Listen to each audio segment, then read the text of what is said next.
So we should start right here. Okay, soft forward and back. And then I want to come to the inside, back, inside, back. Okay, so outside, inside, outside, inside. Okay, outside, inside.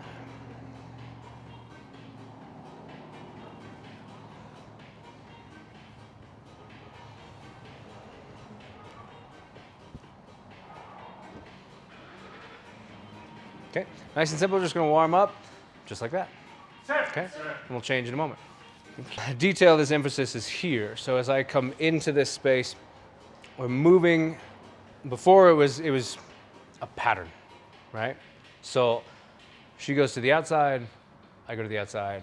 She goes to the inside, I go to the inside as she pushes. And then we come back. Outside, outside, inside, inside. Okay. Now the change in idea is putting together the connection of the idea that what we're really doing, if I take away the pattern, is if my energy to her center is to her outside, then she deflects it to the outside. So if her energy is from my center to the outside, I deflect to the outside. So right here, as I come back in, I'm going to choose to send my energy to this shoulder. So she has a reason to come to this. She's going to drop her shoulder and send it to mine. And I come in. Okay, I drop my shoulder. I go, and I'm not looking to do this. I'm not pushing this way, right? Instead, it's here's her center. And if the energy is on this side, that's where it goes. Okay, so she is becoming sensitive to feeling the difference of which way I'm pushing, right? If you don't go the direction that I'm pushing, then you have to fight it. And if you have to fight it, there's just more work involved in that. Okay, so we'll keep with the pattern, but I want you to start to consciously decide where you're going. So I'm going here. I'm not even going to say to her, she's this way. Okay, here.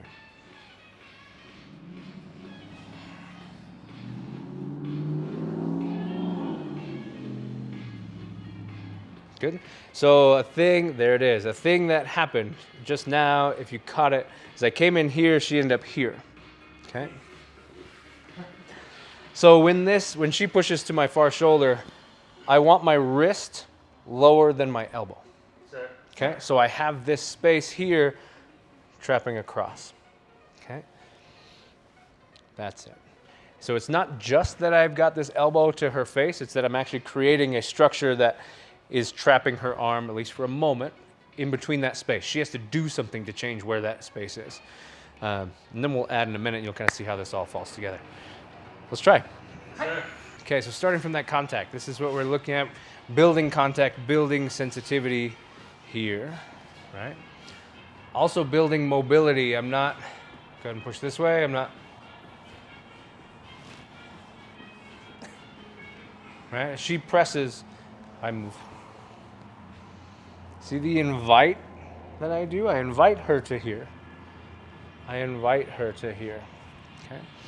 So now as I go, if I go to the outside, this hand slides under here. Okay. If we go to the outside, this hand goes over to here. Okay, so as I press, 1, 2, press 1, 2. Okay. 1, 2, 1, 2. We're going to do this in a series, which we're going to do. You see, as soon as I do that, the drill breaks. There's ways to tie it back together, but that's not what I want to do right now. I want to just focus the skill. So instead, we're just going to rep it. So she presses out, I come 1, 2, okay? So there's 1, she comes in.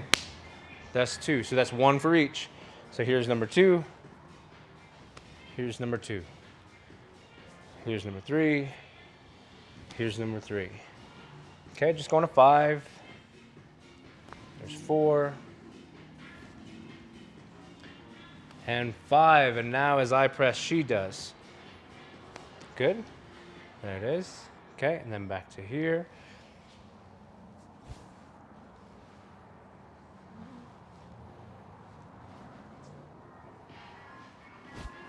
Good. That wasn't it. You were chasing it, right? And all of you will do this.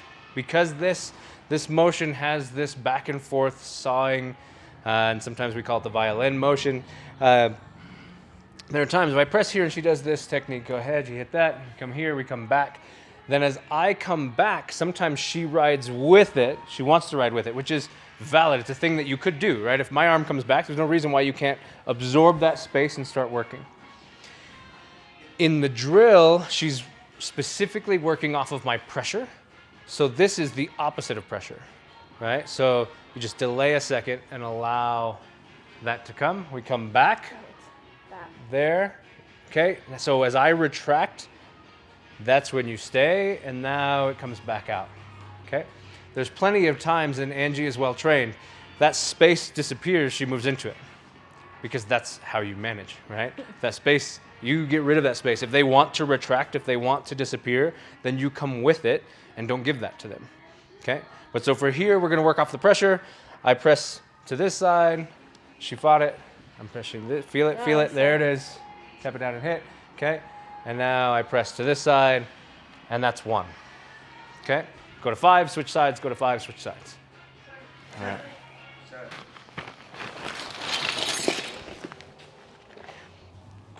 Pick a knife.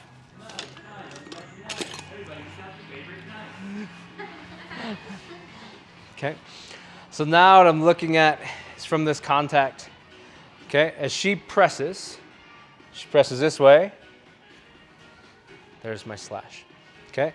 I mentioned a minute ago that which hand was on top is important. If I come through here and then I reach over, then my knife has to travel my own arm's path, okay?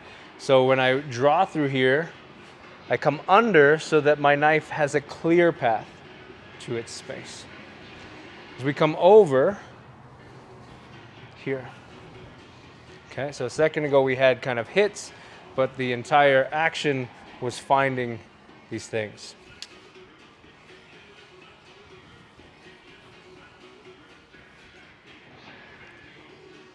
For the sake of the drill, we're just targeting and seeing how to move past a thing, right? I'm not just going here and there's my knife.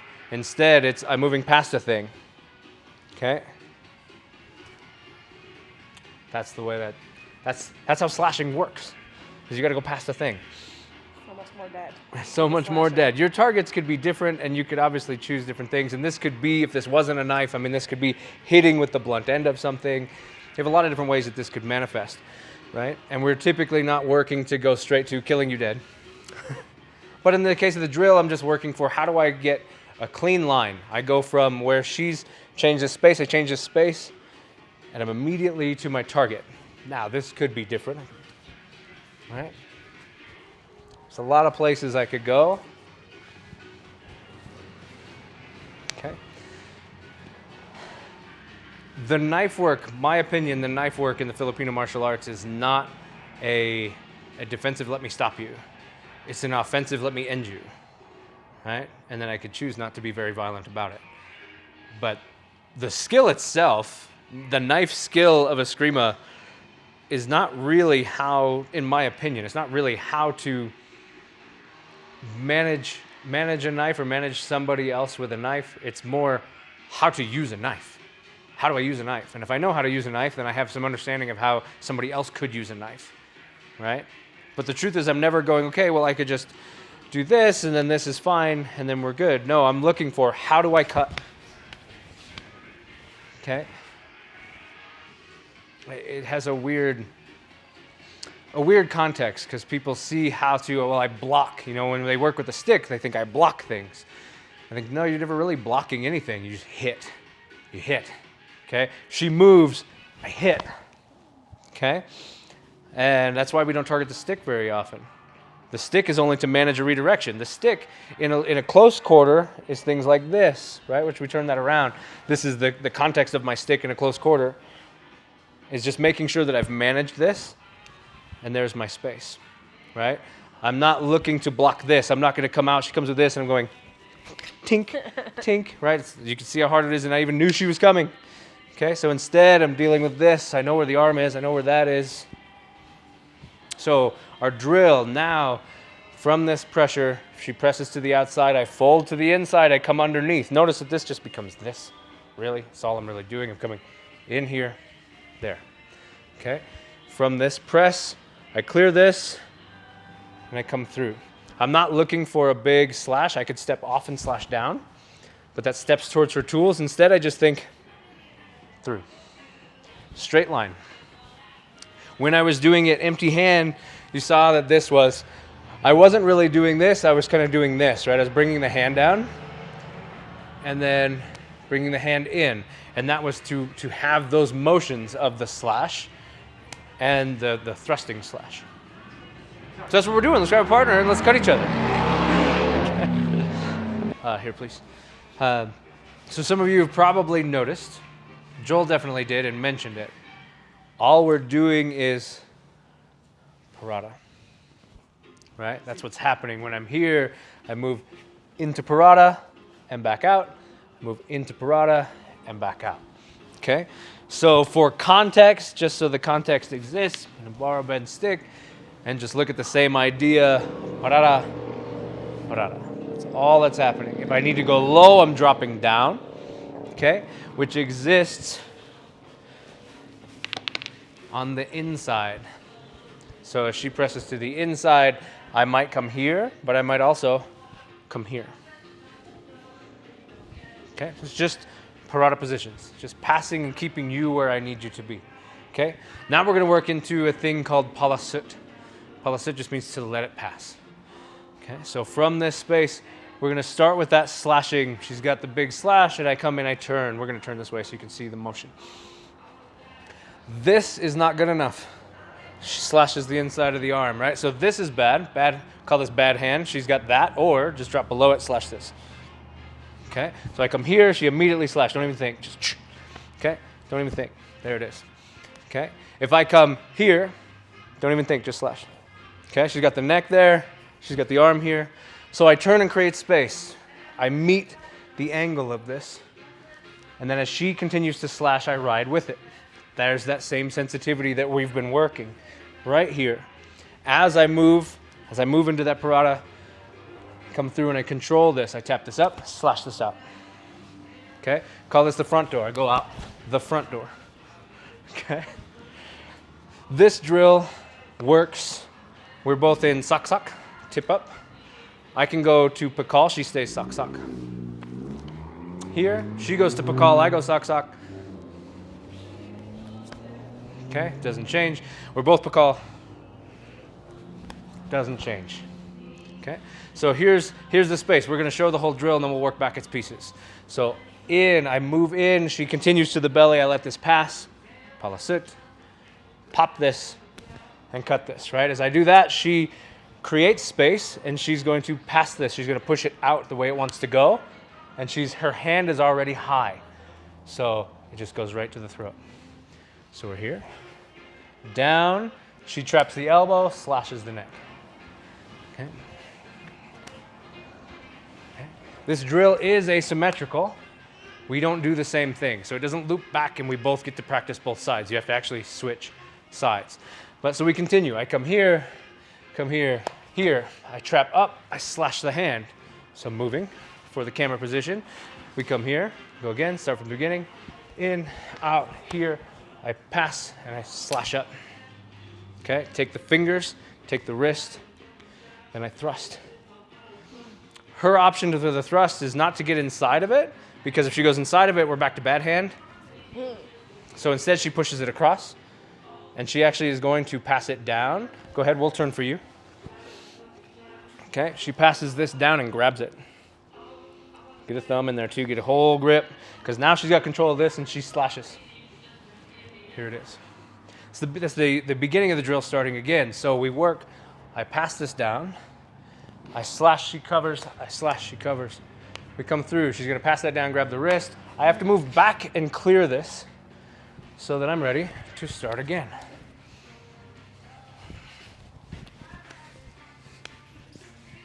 Bad hand, get it. If I do it, make me know it. And that's the same thing I want you to do with your partners. If they raise the bad hand, show them why it's the bad hand, okay? It's gonna happen. There might be times where I go, and I have to deal with trying to replace it. I just don't wanna stay here and think this is enough, okay? So just a little bit, nice and slow, coming through.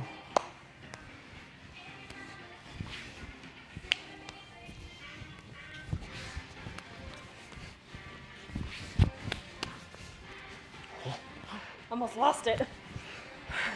And that was back to the original drill. So you'll see how when we start to move out, these are just skills. It's individual skills. She slashes and I go, I don't want that. That's one skill. Okay, I slash the belly and she goes, I don't want that. Cross your hands, just press under, slash that. That's one skill. Okay, she slashes for the neck and I go, I don't want that. That's one skill. Okay, so it's just a series of skills trained in a flow so that you can get high numbers of reps. This is never and will never be an admission to go, this is how a fight will go. She'll come in and slash and you're gonna do this. And because she did that, she's gonna do this and this is this. There is no because this, then that. Okay, there are some times when you can influence, but it's the best you ever get is the ability to influence that something could happen. That doesn't mean that they're gonna choose that, right? It's just like this idea that if I am here, if I have my hand up like this, go ahead, you don't even have to be on that, okay? If I have my hand up here, she's got a lot of places she can go, but the influence is I've told her not this side of my face, right? The influence is because there's an arm there, she knows inherently it's gonna be harder to get past the arm and slash my face. So she may choose somewhere else. She might slash the arm itself. She might slash the body. She might come through the other side, right? I've influenced the idea that she's not gonna want to choose that because it's not the easiest path. People don't always choose the easiest path. She could put her hand up and I could go boom and just barrel through it, or I could do it anyway and it doesn't matter. And I come in. It's an influence, it's not an automatic. I can't say if I do this, she will do that. It just doesn't work that way. Okay, so instead, that's why we started with sensitivity and flow, is because flow allows you to adjust yourself to what's happening and do what's necessary or what helps you in that moment. So as we come in, if we look at the first flow here, right? If she draws back to slash again, I can stay to the inside and I can come out here. And now I'm here maybe. Oh, oh, oh, oh, oh, right? So it's just places, but we'll go through the drill. 1, 2, 3, 4, 5, 6. There's enough. And then I'm here. Okay? So see, I had to change. Here's what I don't want to see. Okay, we'll do something like that again. Oh, hold on, I didn't get it. Hold on. Okay? It's not ideal. Recognize that what you're about to do is not the drill. Okay, so if we do that and I'm here, she gets a good grip and I miss it and I pass this and I do something else, then we're gonna be like, okay, cool. Get yourself to the point that you've solved the problem in some kind of way, or at least tried to, and then start the drill over. Don't stop and reset on failure. Stop right after you've managed failure. Build the habit of managing failure. Then you can reset all you want and go, okay, this time I'm gonna try to do it the way the drill goes. And work to make that happen, because that's the skill you're trying to develop. You might have a habit for a different skill that you're better at, that comes easier to you. And so you might go to that. She might move, she might go to slash, and I might go and be like, ah, crap, that's not the drill. It's something I'm really good at doing, is I slash this and slash that because it's something we do a lot. And then I go, okay, let's slow down because I'm matching that habit. I'm supposed to go here. Make yourself learn the skill, but recognize that the other thing you did, just like that, is okay. If it works, you've solved the problem. You should never be so tied to the drill that you just lock in and you're immovable. As soon as you're immovable, you're in a place where you will fail the second something doesn't go your way. Instead, be mobile, be dynamic, be able to change, yield to things that are different, adjust yourself, and re-approach the thing that you need to address. Okay? All right, let's do that. Palasut. So, just some details, things that came out. I was working with everybody, and you probably have been figuring different things out. I'll have you on this side. If my angle is bad, when she comes here, if I come here, she's got a whole arm to cut. She's got a whole chest to cut. She's got a whole neck to cut. Okay? And I don't have it. Even if she just pushes on it, it's not strong. Okay? That's why we have challenges of arm wrestling. It's because it's challenging. Okay? So when I come in, I turn estoca. I turn and face. So there's a structure that's strong. And I'm facing this energy. Okay? It looks awful. She's got hands. She's got whatever. This looks bad. But remember that it's a moment. So I come here. Okay? And then we change. The second thing is what I typically see people do is they get here and they go, okay, clear the arm, move. ask you a question. Which is better? Clear the arm, cut. Okay? Number 2. Number 2, right? It's right there. I'm right here, boom, slash. Okay? So instead, I don't clear her arm, she cuts my belly, and I follow it. Okay? That's me responding to her, and that's the letting it pass. I'm being responsive to that. I like to call it riding the wave. You don't get to control the wave. The wave moves, and you either choose to go with it or go down. Okay?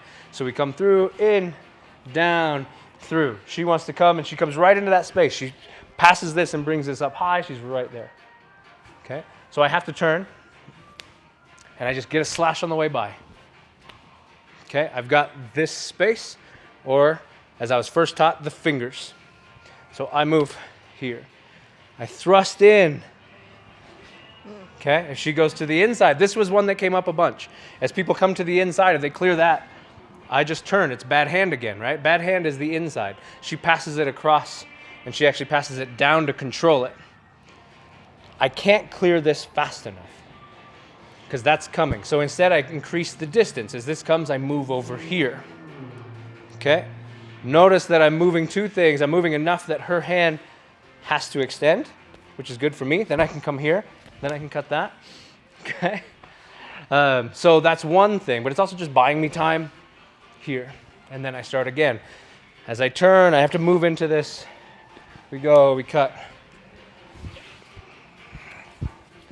Boom. Okay? Does that kind of make sense? That's kind of the things. So let's talk very briefly just about the feet, the footwork. What we do, there's really only 2 steps in the entire thing. She steps forward, I turn or slash step back, right? It's not actually a back, it's a turn, but I'm stepping away from the energy. I pass this down, I step forward, she steps back. Our feet don't actually change any more from here. She cuts, this cuts, this cuts. That happens super fast, right? Now I step back, and I'm back to the beginning. I step forward, she steps back. I step back, she steps back. See how there's only 2 steps? There's only 2 steps. There's only two steps. Because knives cut really quickly. So you don't have time to be like, well, how do I move my feet around? You don't. You get your body out of the way, and you make sure that you're still able to move. So on the middle bit where they come back and over for the head, Gage brought up an interesting point where if you're using a call grip, and it's coming at you point first, Yep. a threat of either taking the knife to the hand or it not being enough. Okay, she go pakal. You go pakal. We come in here, come here. She comes in here, she turns this, there's the thrust. Okay? So same idea. I'm doing this, right? I'm guessing, based on the fear of it, the idea of what the problem is, that staying facing this way was what was happening. So instead, when she comes to that, I turn. Okay? I'm not stepping, I'm just facing the problem. So she slashes, I come in, I come through, I face the problem. This is my space. And there we go. Does that make sense? There it is. Because you also don't know how long it is. A couple of these knives, and that's why I like when you guys change knives, is you get one of these ones that's like this, and we come into that space, she puts her hand on it, and it's still got a lot of length to it, right? So you've got to make sure that you're creating that space and clearing. Cool. Any other things? That was a good one. All right, that's it for today. Knife play at the dojo. Okay. Thank you. Sir.